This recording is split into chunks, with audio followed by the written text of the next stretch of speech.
Assalamualaikum warahmatullahi wabarakatuh. Selamat siang, salam sejahtera untuk kita semua. Yang terhormat Kepala Puskesmas Pucang Sawit, Dr. Retnowati. Yang kami hormati Ibu Dewi Nurul Jannah, SOS MSI, selaku Kepala Subbagian Tata Usaha Puskesmas Pucang Sawit. Yang kami hormati Dr. Gigi Hendri Wibowo, selaku mentor. Dan yang kami hormati karyawan-karyawati Puskesmas Pucang Sawit. Pertama-tama marilah kita panjatkan puja-puji syukur atas kehadirat Allah Subhanahu wa Ta'ala, Tuhan yang Maha Esa telah melimpahkan rahmat dan hidayahnya sehingga kita bisa berkumpul di sini dalam kegiatan seminar orientasi pengenalan nilai dan etika pada instansi pemerintah bagi P3K Pemerintah Kota Surakarta dalam keadaan sehat walafiat. Perkenalkan, nama saya Wulan Yuni Arsy sebagai moderator dalam acara ini. Berikut akan saya bacakan susunan acaranya. Yang pertama pembukaan, yang kedua acara seminar, yang ketiga tanya jawab, yang keempat evaluasi mentor, yang kelima penutup. Memasuki acaranya adalah seminar. Kepada Saudara Adam Mahendra, waktu dan tempat kami persilakan. Assalamualaikum warahmatullahi wabarakatuh. Perkenalkan, nama saya Adam Mahendra. Saya terapis gigi dan mulut di Puskesmas Pucang Sawit dengan NIP 1993-0809-2022-211001. Hari ini saya akan melakukan presentasi orientasi pengenalan nilai dan etika pada instansi pemerintah bagi P3K di lingkungan pemerintah Kota Surakarta.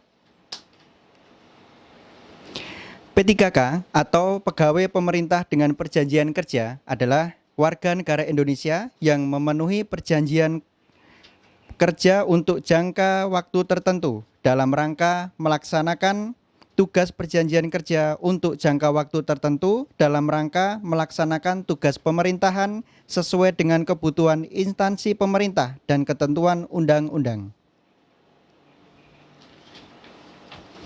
Orientasi P3K adalah kegiatan pengenalan dan penyediaan informasi mengenai aparatur sipil negara dan pembekalan kepada P3K yang telah diatur dalam Undang-Undang Nomor 5 Tahun 2014.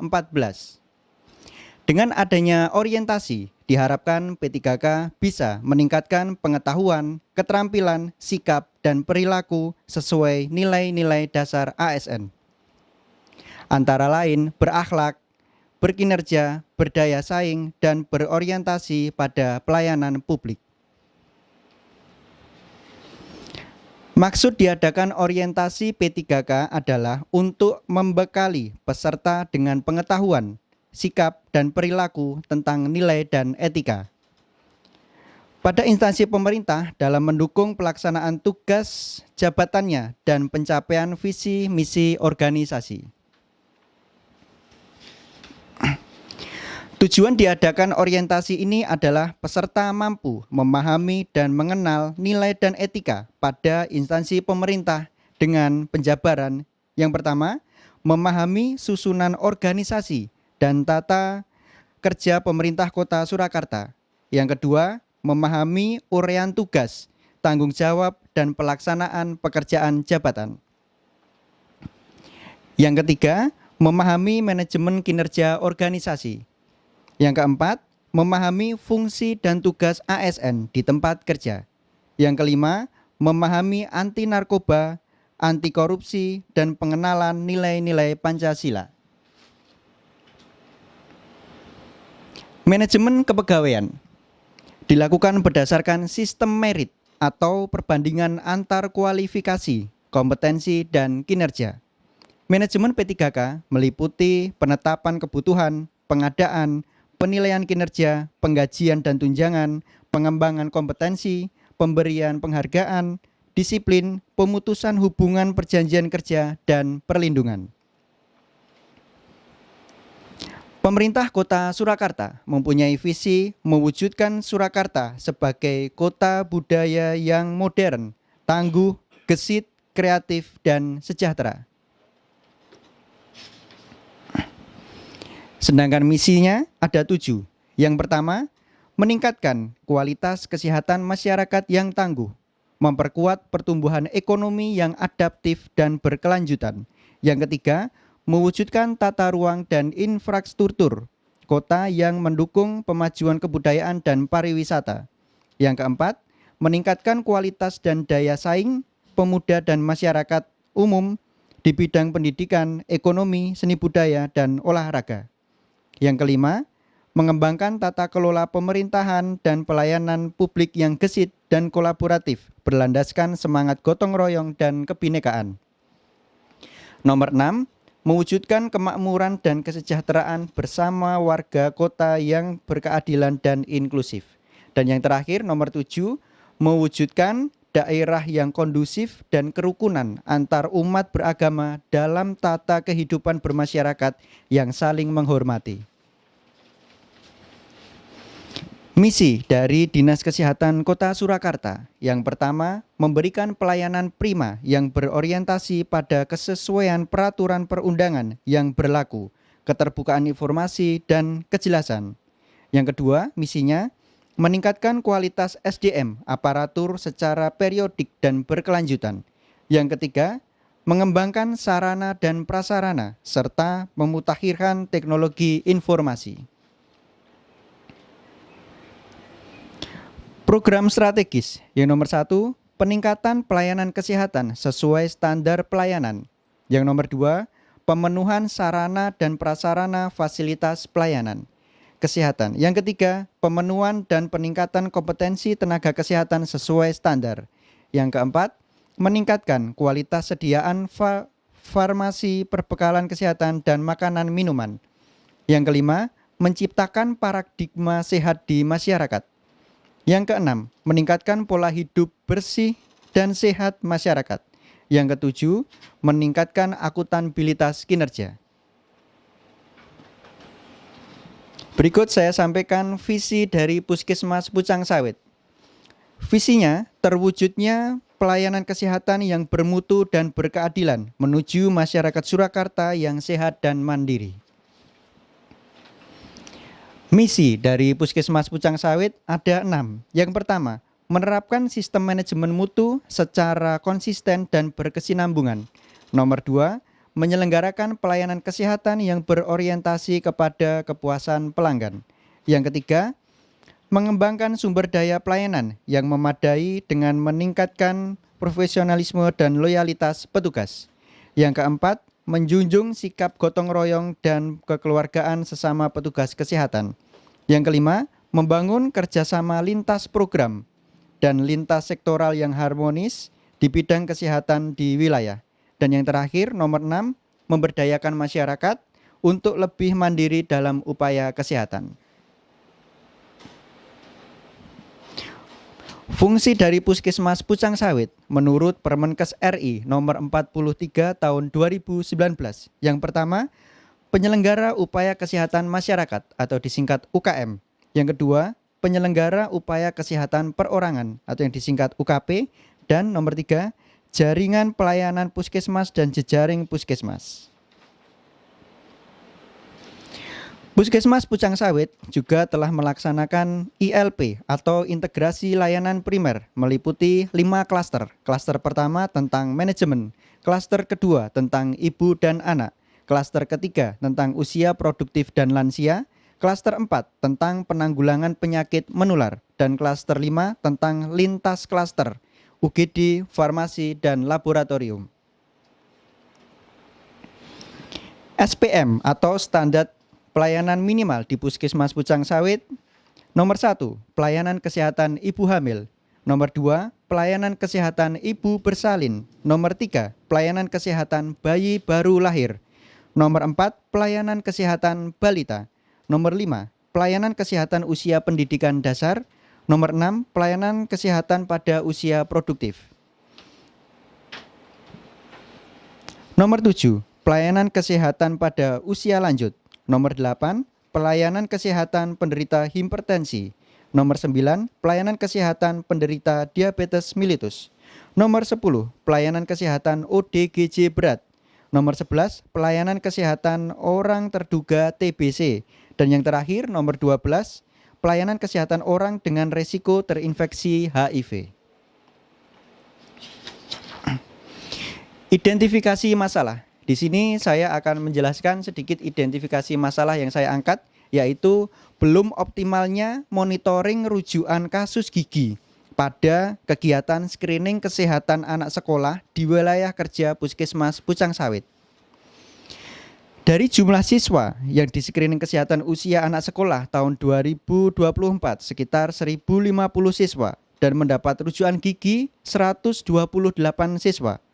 Petugas puskesmas tidak bisa memantau berapa siswa yang menindaklanjuti rujukan tersebut karena tidak adanya monitoring. Gagasan yang saya angkat adalah status gigiku. Sistem monitoring rujukan gigi pada kegiatan screening kesehatan anak sekolah di wilayah kerja Puskesmas Pucang Sawit. Pengertiannya adalah pemberian kartu monitoring rujukan gigi pada kegiatan screening kesehatan anak sekolah dan menyediakan informasi kesehatan gigi di website dan nomor kontak person Puskesmas Pucang Sawit. Keunggulan dari program ini adalah siswa yang mendapatkan rujukan gigi bisa tuntas menyelesaikan permasalahan gigi yang ditemukan pada screening kesehatan anak sekolah di wilayah kerja Puskesmas Pucang Sawit. Sehingga menekan angka karies agar tercapainya derajat kesehatan gigi dan mulut anak yang optimal untuk Indonesia bebas karies 2030. Rencana kerja. Yang pertama, identifikasi isu.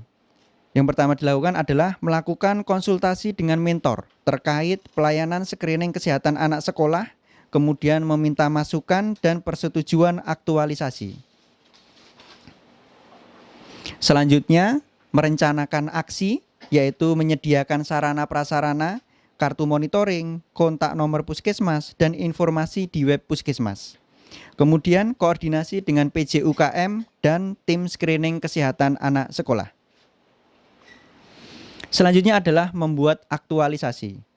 Yang pertama, menyiapkan sarana prasarana monitoring rujukan gigi pada screening kesehatan anak sekolah dan memperbarui SOP kegiatan screening kesehatan anak sekolah. Kemudian melakukan uji coba. Selanjutnya menjelaskan fungsi kartu monitoring ke guru dan siswa dan membagikan kartu monitoring rujukan gigi pada kegiatan screening kesehatan anak sekolah. Evaluasi. Aktualisasi adalah melakukan rekapitulasi hasil monitoring rujukan gigi pada screening kesehatan anak sekolah. Berikut kegiatannya, konsultasi dengan mentor, kemudian pembuatan barcode dan informasi di website puskesmas. Kemudian di sini ada kartu monitoring yang saya usulkan, yaitu status gigiku. Di depan ada odontogram gigi. Odontogram itu meliputi gigi anak dan gigi dewasa. Nanti petugas akan mengisi kode gigi berlubang, kode sisa akar, abses, dan yang lain-lain. Kemudian selanjutnya di halaman sebaliknya, di situ ada keterangan rujukannya apa saja keterangannya. Kemudian tanda tangan pemeriksa. Setelah pasien tersebut periksa ke poligigi, maka diharapkan dan harus menulis tanda tangan pemeriksa. Tidak lupa di bawahnya ada identitas, nama, alamat, tempat tanggal lahir, dan nomor HP. Kemudian di paling pojok kanan ada barcode. Ketika di-scan nanti di situ ada informasi tentang pelayanan, ada informasi tentang kesehatan gigi. Kenapa gigi itu harus dijaga, apa efeknya, tips-tipsnya itu ada di website Puskesmas Pucang Sawit. Dan ketika kesulitan di bawah ada nomor kontak person yang dimiliki oleh Puskesmas Pucang Sawit. Berikut barcode-nya berisi tentang informasi tentang kesehatan gigi. Sebelah paling kanan itu website Puskesmas Pucang Sawit. Di situ ada artikel tentang pentingnya menjaga kesehatan gigi. Kemudian melakukan uji coba ke teman puskesmas. Sudah dilakukan uji coba, apakah kesulitan atau tidak. Kemudian sosialisasi ke guru UKS ketika akan melakukan screening kesehatan. Kemudian tidak lupa sosialisasi ke kader kesehatan ketika nanti ada yang bertanya, tetangganya bisa sedikit banyak ikut menjelaskan. Kemudian dilakukanlah screening kesehatan anak sekolah. Di sini saya memeriksa di bagian gigi. Ini adalah contoh-contoh kasus gigi yang biasa kita rujuk, yaitu ada gusi bengkak, yaitu ada akar gigi yang tembus ke gusi, dan persistensi. Dan tentunya masih ada banyak lagi kasus-kasus yang memerlukan rujukan. Kemudian pemberian kartu monitoring rujukan. Sebelum diberikan sedikit nanti akan dijelaskan oleh petugas. Rencana kerja menengah. Rencana kerja menengah tahun pertama mengidentifikasi permasalahan rujukan gigi screening kesehatan anak sekolah. Yang kedua, pembuatan monitoring rujukan gigi pada kegiatan screening kesehatan anak sekolah dan uji coba ke pegawai puskesmas. Tahun ketiga, pengaplikasian ke siswa saat kegiatan screening kesehatan anak sekolah dan pemberitahuan lewat WhatsApp grup UKS. Kemudian evaluasi monitoring rujukan gigi anak sekolah. Dan tahun kelima, pengembangan metode digital untuk monitoring rujukan gigi pada kegiatan screening kesehatan anak sekolah. Kesimpulan, dengan memberikan kartu monitoring rujukan gigi bisa meningkatkan hasil capaian rujukan gigi pada kegiatan anak sekolah. Terima kasih, demikian yang bisa saya sampaikan. Wabillahi taufiq wal hidayah. Wassalamualaikum warahmatullahi wabarakatuh. Terima kasih Saudara Idam untuk paparannya. Paparannya sangat bagus sekali. Mari kita berikan aplaus. Acara selanjutnya adalah sesi tanya jawab. Kita akan membuka sesi pertanyaan. Silahkan kepada Bapak Ibu yang ingin bertanya.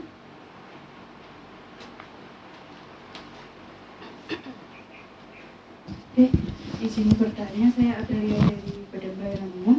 Untuk kartu monitoring rujukan sendiri, apa hanya khusus untuk yang rujukan keluhan gigi atau bagaimana? Begitu saja, terima kasih.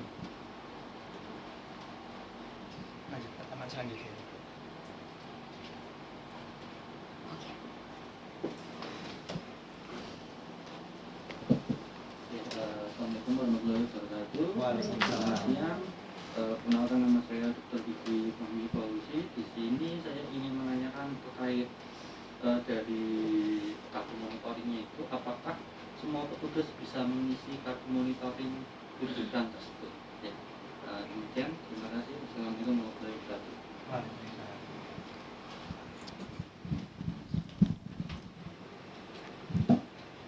Terima kasih Bapak Ibu yang bertanya. Kepada Saudara Adam Mahendra untuk langsung menjawab. Ya. Baik, terima kasih kepada Dr. Gigi Fahmi. Yang pertama saya akan jawab, apakah semua petugas bisa mengisi kartu monitoring rujukan tersebut? Bisa Pak Dokter. Semua petugas gigi bisa mengisi kartu monitoring tersebut karena dibuat sederhana dan mudah dipahami. Kemudian pertanyaan dari Mbak Aprilia. Kartu monitoring tersebut apakah hanya untuk kasus gigi? Untuk saat ini hanya untuk kasus gigi. Mungkin ke depan bisa diaplikasikan ke rujukan umum karena screening kesehatan itu meliputi pemeriksaan umum dan pemeriksaan gigi. Tentunya pemeriksaan umum juga banyak rujukannya. Terima kasih. Acara selanjutnya adalah evaluasi mentor yang akan disampaikan oleh Dr.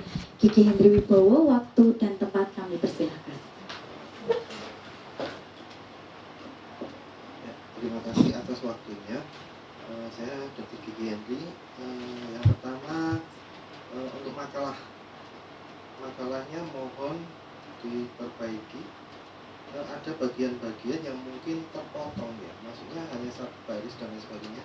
Kita tahu nanti mungkin bisa diperbaiki. Misalnya hanya satu baris di halaman 1 itu hanya paling bawah ini sebaiknya diturunkan sehingga nanti dia lebih bagus di halaman 1. Kemudian yang halaman itu juga terpotong satu baris hanya Ini tata letaknya nanti mungkin bisa diedit lagi, jadi dia lebih baik, jadi tidak kepotong hanya satu baris begini. Terus kemudian untuk kartu status gizinya, status gigi. Oke, ini nanti cukup sederhana dan mungkin bisa disosialisasikan lebih lagi untuk yang lain, sehingga juga ditambah ada keterangannya, Mas. Jadi nanti mungkin lubang atau lain sebagainya, jadi bisa dikasih keterangan sedikit gitu, jadi bisa diisi dengan mudah. Demikian dari kami. Terima kasih Dr. Kiki Hendri Wibowo untuk evaluasinya. Acara terakhir adalah penutup. Demikianlah acara pada hari ini. Kami dari penyelenggara mengucapkan terima kasih atas partisipasinya pada siang hari ini. Kami memohon maaf apabila dalam pelaksanaan kegiatan pada hari ini ada sikap dan tutur kata kami yang kurang berkenan bagi Bapak Ibu semuanya. Akhir kata, wassalamualaikum warahmatullahi wabarakatuh. Waalaikumsalam warahmatullahi wabarakatuh.